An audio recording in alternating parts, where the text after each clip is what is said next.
তোকমা গাছ। তোকমা গাছের ফলগুলো পেকে গিয়েছে।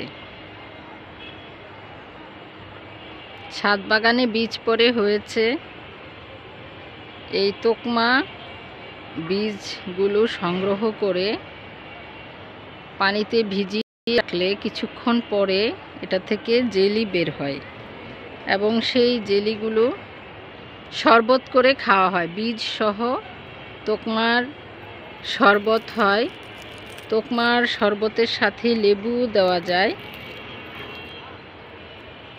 চিনি দিয়ে, অথবা যারা চিনি খান না তাদের জন্য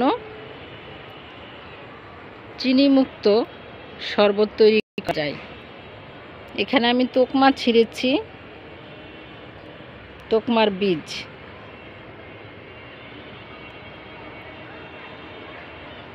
এই বীজগুলো এখন সংগ্রহ করা হবে।